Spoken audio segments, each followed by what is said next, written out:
Hello students, welcome to my YouTube channel. Today I will explain you the remaining part of the chapter A President Speaks in Hindi from your book Panorama of Life, Class 11, Punjab School Education Board. We have already done half of the chapter in part 1.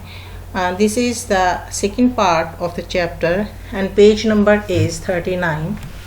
I have given the link of the chapter A President Speaks Part 1 in the description box. If you are watching my channel for the first time, please do not forget to like, share and subscribe. So let us start the explanation of the chapter. You would chuck an empty coconut shell anywhere other than the garbage pail in the beaches in Australia and New Zealand. Australia और New Zealand में समंदर के किनारे बड़े कूड़ेदान के अलावा कहीं और नारियल का खाली खोल फेंकने का हौसला नहीं करते हो. Why don't you spit पान on the street of Tokyo? आप टोक्यो की सड़कों पर पान खाके क्यों नहीं फेंकते हो?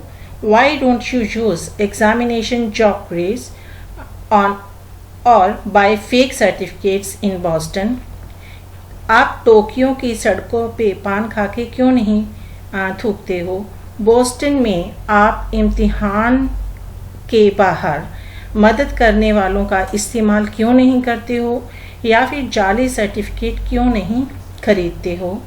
We are still talking of the same you. हम अभी भी आपके बारे में बात कर रहे हैं. You who can respect and conform to a foreign system in other countries but cannot in your own.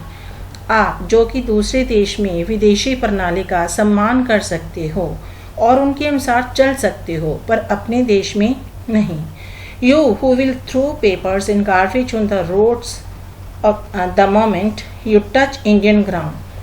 आप सड़क के ऊपर कागज़ और कूड़ा करकट फेंक देते हो जैसे ही आप भारत की पृथ्वी पर कदम रखते हो.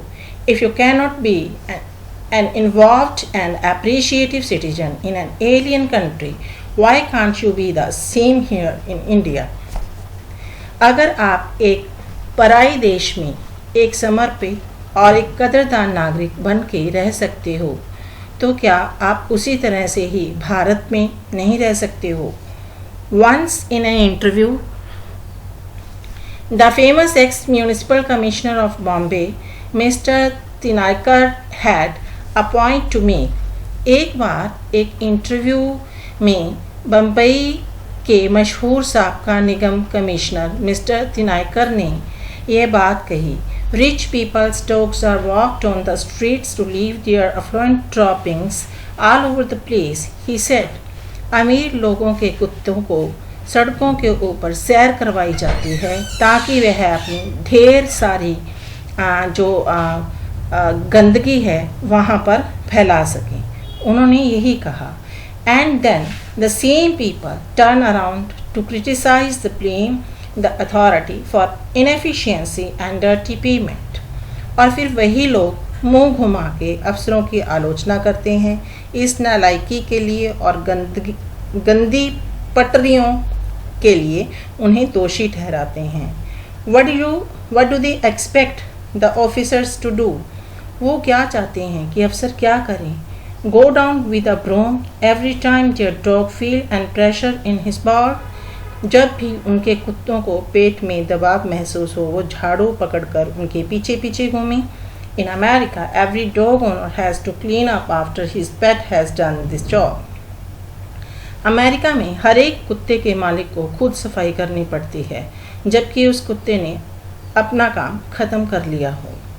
Will the Indian citizens do here?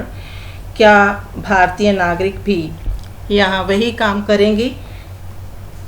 We go to the polls to choose a government and after the forfeit all responsibilities, we sit back wanting to be pampered and expect the government to do everything for us, whereas our contribution is totally negative. हम सरकार चुनने के लिए मतदान केंद्र जाते हैं, उसके बाद सारी जिम्मेदारी छोड़ देते हैं। हम चुपचाप बैठ जाते हैं और हम सरकार से उम्मीद करते हैं कि वह हमारे लिए सब कुछ करे, जबकि हमारा सारा योगदान पूरी तरह नकारात्मक रहता है। We expect the government to clean up, but we are not going to stop chucking garbage all over the place.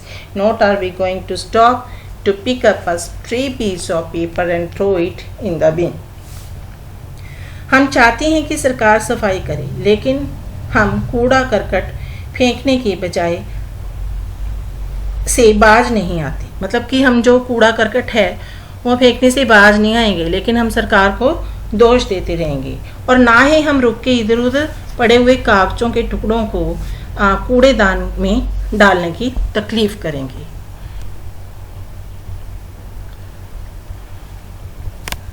We expect the railways to provide clean bathrooms, but we are not going to learn the proper use of bathrooms. हम rail विभाग से उम्मीद करते हैं कि वह साफ सुथरे शौचालय उपलब्ध करवाए, पर हम खुद शौचालय का उचित इस्तेमाल करने वाले नहीं हैं। We want Indian Airlines and Air India to provide the best of the food and toiletries, but we are not going to stop pilfering at the least opportunity. हम भारतीय एयरलाइंस जो है, इंडियन एयरलाइंस जो है और air India से चाहते हैं कि वह उत्तम भोजन और श्रृंगार प्रसाधन का सामान जैसे कि साबुन है, स्पंज है, टूथपेस्ट है आदि उपलब्ध करवाए, पर हम मौका मिलते ही चीज़ों से हाथ साफ करने से बाज नहीं आने वाले।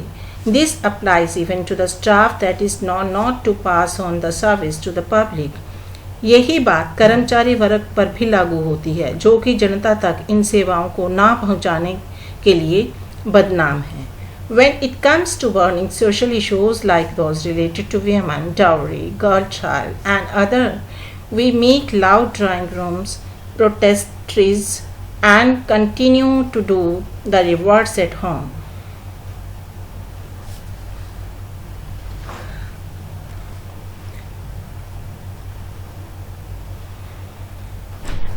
जब ज्वलंत सामाजिक मुद्दों की बात आती है, जैसे कि स्त्रियों के साथ जो मिसबिहेव होता है, जैसे दहेज हो गया, जो लड़कियां होती हैं उनके साथ संबंधित कोई भी मुद्दा हो गया, तो हम अपने ड्राइंग रूम में बैठे बैठे ऊंची ऊंची आवाज़ में जो विरोध जाहिर करते हैं और घर में उसका उलट करते हैं। It is the whole system which has no change. How will it matter if I alone forgo my son's right to a dowry? पूरी तरह ही प्रणाली को ही बदलना पड़ेगा। अगर हम अकेला ही अपने बेटे से दहेज लेने के अधिकार को छोड़ देंगे तो इससे क्या फ़र्क पड़ेगा। मतलब कि सबको ही जो है वो चेंज होना पड़ेगा।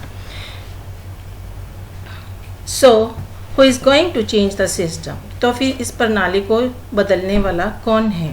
What does the system consist of? और प्रणाली किन चीज़ों से मिलके बनती है?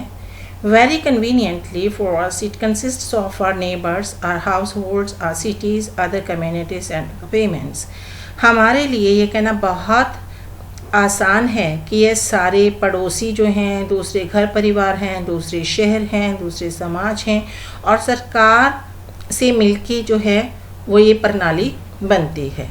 But definitely not me and you. When it comes to us actually making a positive contribution to the system, we lock ourselves along with our families into a safe cocoon and look into the distance at countries far away and wait for a Mr. Clean to come along and work miracle for us with a majestic sweep of his hand, or we leave the country and run away. परंतु निश्चित तौर पे मेरे और तुम्हारे से ये system नहीं बनता। जबकि हमारे द्वारा प्रणाली में कोई सकारात्मक योगदान देने की बात आती है तो हम खुद अपने परिवारों के साथ एक सुरक्षित स्थान में जाकर खुद को बंद कर लेते हैं और दूर दूर के देशों से आने वाले लोगों की तरफ देखने लगते हैं और किसी मिस्टर क्लीन का इंतज़ार करते हैं ताकि वह आए और हाथ के जादुई स्पर्श से हमारे लिए कोई अजूबा जो है वो कर दे, या फिर हम देश छोड़ के दौड़ जाते हैं। Like lazy quads hounded by our fears, we run to America to bask in their glory and praise their system. अपने डर के साथ घिरे निकम्मे कायरों की तरह हम उनके गौरव का आनंद मानने के लिए अमेरिका भाग जाते हैं और उनकी प्रणाली के गुण गाते हैं। When New York becomes insecure, we run to England. जब न्यूयॉर्क असुरक्षित हो जाता है तो हम इंग्लैंड की तरफ भाग लेते हैं। When England experiences unemployment, we take the next flight out to the Gulf. और जब इंग्लैंड में बेरोज़गारी फैल जाती है तो हम अगली उड़ान जो है वो पकड़कर दुबई चले जाते हैं। When Gulf is war struck, we demand to be rescued and brought home by the Indian government. जब खाड़ी में यानी कि दुबई में लड़ाई छिड़ जाती है तो हम भारतीय सरकार से विनती करते हैं कि हमें बचाया जाए और हमें घर वापस लाया जाए। Everybody is out to abuse and rape the country. हर कोई देश का गलत इस्तेमाल करने और इसके साथ बलात्कार करने लगा हुआ है। Nobody thinks of feeding the system.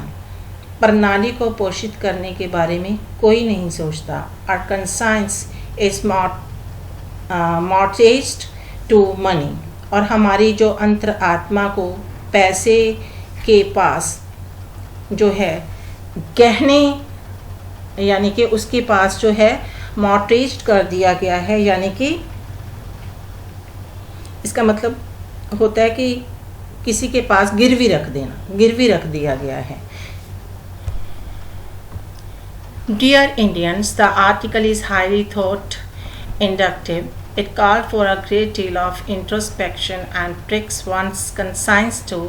I'm echoing J.F. Kennedy's words to his fellow Americans to relate to Indians, ask what we can do for India and do what has to be done to make India what America and other Western countries are today. Let us do what Indians need from us. तो फिर अंत में वो कहते हैं कि प्यारे भारतवासियों, यह लेख गंभीरतापूर्वक सोचने के लिए मजबूर कर देने वाला है। यह बहुत ज़्यादा आत्मनिरीक्षण और अपनी अंतरात्मा को झकझोर देने वाला है। मैं इसका संबंध भारतीय लोगों के साथ जुड़ने के लिए J.F. कैनेडी द्वारा अपने अमेरिकी साथियों को कहे गए शब्दों के द्वारा वर्णित करता हूँ। यदि यह पूछा जाए कि हम भारत के लिए क्या कर सकते हैं और वो करें जो भारत को उसके जैसा बनाने के लिए हमें क्या करना होगा, जो अमेरिका और दूसरे पश्चिमी देश आज हैं, आओ हम वो करें जो भारत हमसे चाहता है। तो ये थी अब्दुल कलाम जी के द्वारा दी गई स्पीच। उम्मीद करती हूँ कि आपको ये सब समझ आ गया होगा। और इसके बाद हम इसका जो है बैक एक्सरसाइज करेंगे, लेकिन उसके लिए मैं आपको एक टेस्ट डालूँगी जो ऑनलाइन होगा और उसका लिंक भी मैं आपको भेज दूँगी। Hope you have understood the lesson very well. See you next time. Till then, goodbye. Have a nice time.